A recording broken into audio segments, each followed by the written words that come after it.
Hello, everybody, and welcome to Cyber Training with Epiphany. This is Cheryl. How are y'all doing today? So today's been a really interesting day. Let me go over here to my comments just in case. So it's been a really eventful day.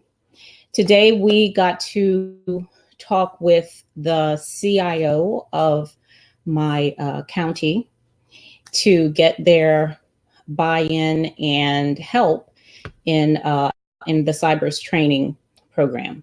The meeting went very well. We're very, very excited about how we're going to be able to work with the county and the things that they're doing to modernize IT, throughout the entire county, and the police, the police offices and the libraries and, the nonprofits in the county, all of that stuff. It's really, really exciting. And we're happy that our boys are going to be part of that, the boys in the Cyber Future program. So that was nice. I also got a chance we have a little Comcast studio here to go and talk about Cyber Future. So that was really nice. That turned out really well. So today I want to talk about something really, really important. And it goes back to all of the things that I say about really paying more attention to the human side of cybersecurity. Okay, we're very technical. We got the technical thing down pat. You got the certifications for this, that, and those other things, and it's great. Okay, but we cannot forget that we're still dealing with human beings here. Even when we're talking about things like machine learning and AI, okay, you got a human somewhere, at least for now, okay, you got a human somewhere there, okay, in the mix. And what's happening is because a human is touching it, okay, those things are influenced, by our conscious and subconscious biases, okay? And it comes out in the algorithms, okay? So you see some of the titles that I have in the video that I've already put in the video. So we're going to visit some of these things. First of all, let's talk about AI and the bias in these various areas. So first of all, let's look at bias in healthcare. I want to show you an article that I read today.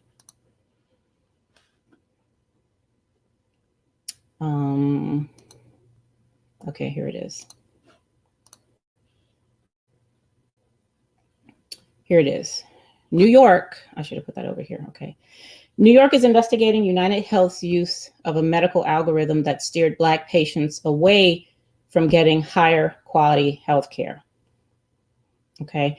Now, this was a really huge innovation, something that they came up with. But what happened was, and of course, I'm not going to read this whole thing. I have the link here for you all to go there and read it when you want to.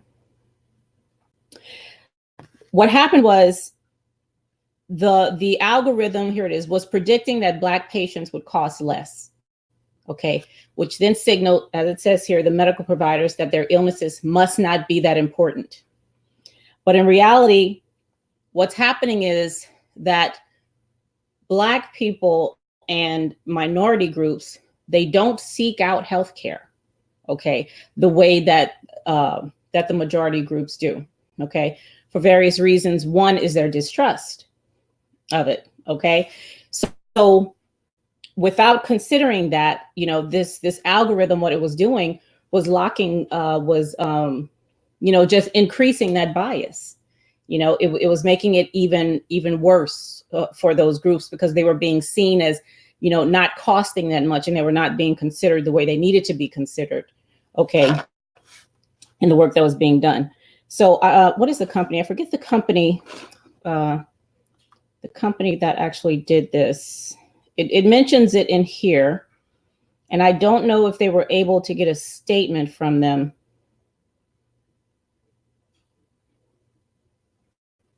Yeah, I'm trying to find the name of the company here. I don't see it here, but this is a very, very interesting article. Okay, so this is just one example of bias in the algorithms, okay, that we are creating, okay, in IT.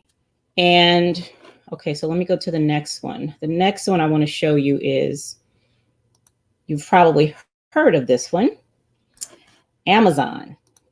All right, let me go to,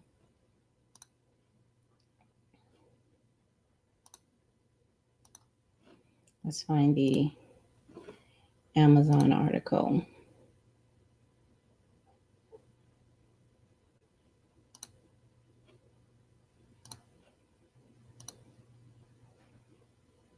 Hold on a second. Let me get rid of this one. Is that it? No, this isn't the Amazon one, but let's look at this one since it's up there. This is actually Google.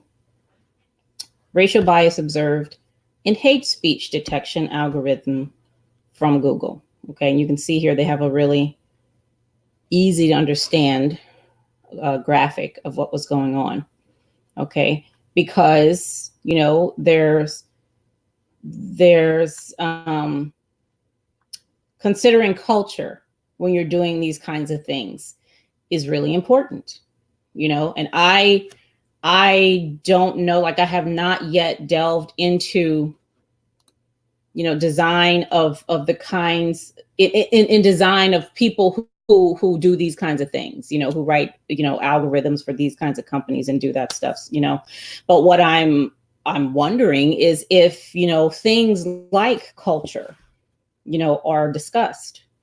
Things like unconscious bias are talked about with programmers, and you know, and if it wasn't, I'm hoping that stories like this will make that something that's more common. Okay, because you know, one thing that I know to be true is, you know, we really feel like throwing technology at something just makes it better automatically. It just makes it better. Okay. That could be true. However, if the underlying process or the underlying thinking remains the same, you're actually not making it better. You're making whatever problems are there more efficient. Okay, you're making it broader, you know, is what you're doing. So you really have to get to, okay, what's the underlying thing that's going on here? All right, because what I can tell you right now is that in organizations that I've been in, things like employee engagement have been an issue. You know, employees just aren't engaged. Okay, what kind of technology can we put in there to help them get more engaged? There were things like that they brought into the organization. Yammer was one of the things that they brought in there. Okay, didn't last long. Okay, first of all, it didn't last long. All right, and you know, it really didn't do anything to engagement. You know, because that was not solving the underlying problem. The underlying problem of engagement was not, we don't have technology. Okay, that was not the issue. Okay, so of course, you can only solve a problem where it is. You know, if my fire is in the attic, spraying water in my basement isn't going to do anything. Okay. So this is the issue in Google. Okay, the algorithm that they were using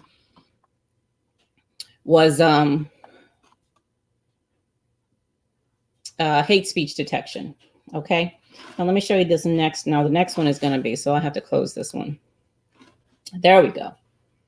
Amazon built an AI tool to hire people, but had to shut it down because it was discriminating against women. I'm sure you've heard about this one. This was one of the more visible ones. Okay, and I'm only showing you 3. Okay, there's a lot more than this, but I'm showing these 3 because these things speak very well and they align very nicely with you know, the things that I say about the human side of cyber. And one thing that I haven't talked about on this channel yet, but I did on my Epiphany channel, is being very cognizant of intersectionality. Okay. Realizing that users are more than users. They're not just users. Okay. They are women, they're men, they're mothers, they're daughters, they're documented, they're undocumented. They are, English is not their first language for some of them. People have multiple facets, multiple. And when we are designing training, when we're creating algorithms, when we're doing these kinds of things to help facilitate the work of people in organizations, we can't just look at them through, one lens, because that's not what they are.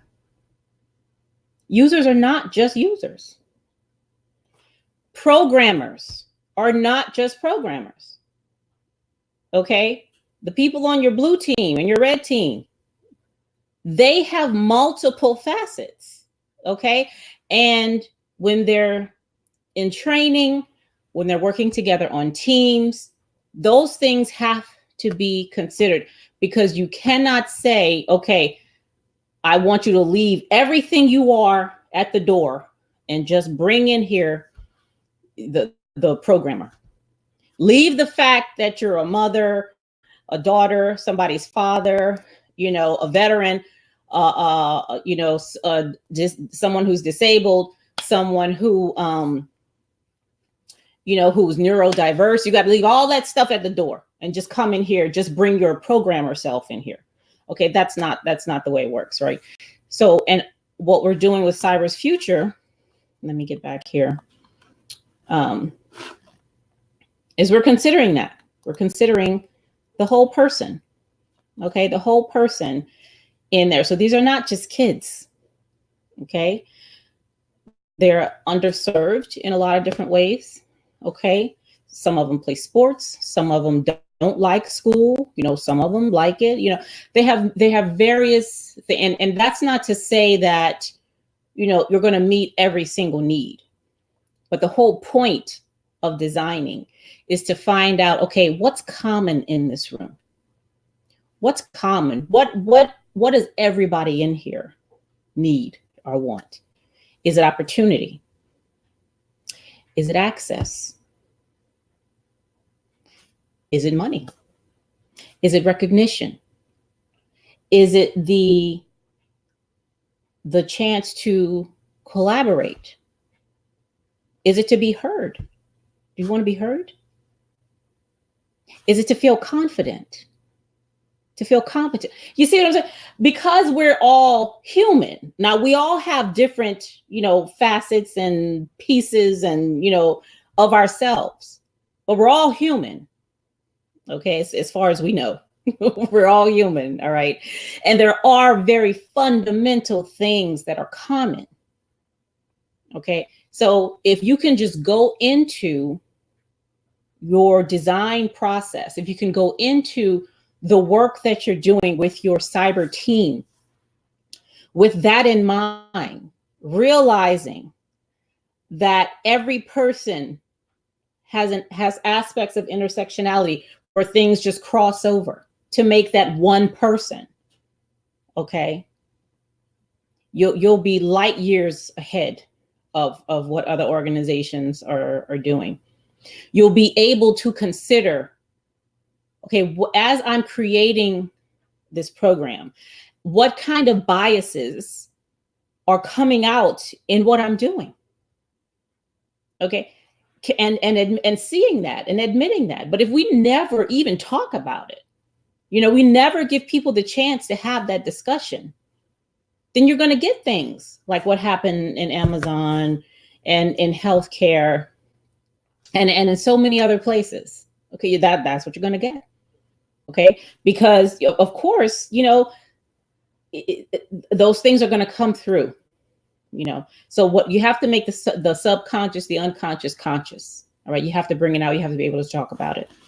Okay, very, very important if we want to have very effective training, effective workspaces, effective teams. Okay, there's so much. So as you all know, hacking is not just, somebody, in a basement like this, maybe a little darker or whatever, with hoods over their heads and all that. Come on. All right. You have whole nation states backing these people up.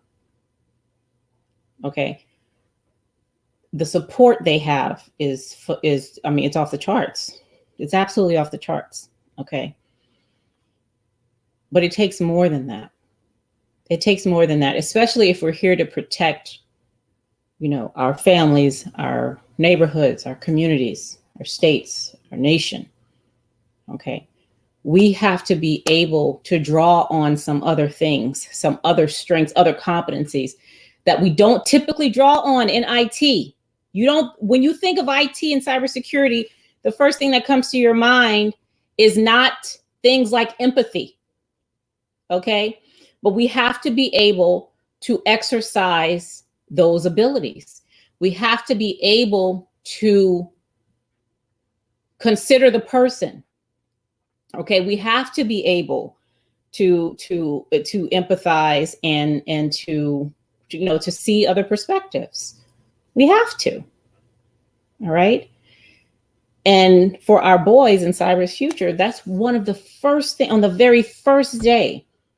We have our talk of ethics, empathy, and those soft skills. That's the bulk of the first day. That's the bulk of it. Okay. And we visit it throughout. Okay. Because this is not about, being, it's not touchy feely like that. That's not what we're talking about. We're talking about reality. What is his name? Seth Godin. He's very, very famous with marketing and learning. Okay, Seth Godin. Follow him on Twitter. He's really good. But he calls soft skills real skills. These are the real skills that are going to get you from A to B successfully and safely. Okay, these are these soft skills. They're real skills that are really going to help you to grow and evolve. Okay, that's really what's going to do. And I'm noticing that right now in the situation that I'm in right now. I'm shifting careers. Okay, I know a whole lot of stuff. I'm a very smart person. Okay, but I find that to make this transition, to evolve in this way, I am really drawing on my real skills, or what we call soft skills.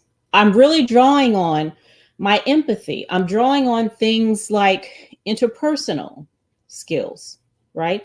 I'm drawing on my oral communication, the way I write, my written communication, all those kinds of things, and I'm very technically savvy, in my profession, but I see that I'm leaning while I'm sending out resumes and, having informational interviews, I'm leaning very heavily on those real skills. Okay.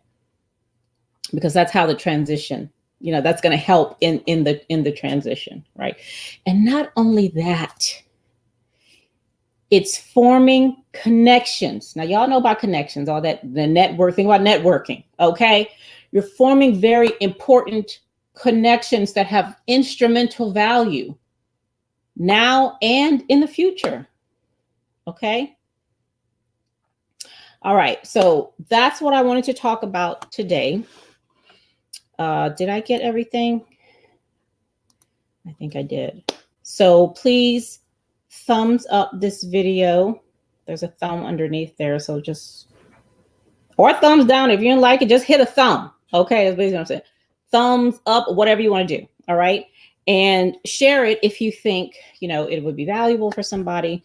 And if you have not yet subscribed to Cyber Training with Epiphany, please do so. The links to the articles I talked about are under the video, as well as my contact information if you would like to chat about anything. Okay, thank you so much for joining me tonight, and I will see you back here later. The next video, we're going to talk about doxing. Yeah. All right. See y'all later. Bye.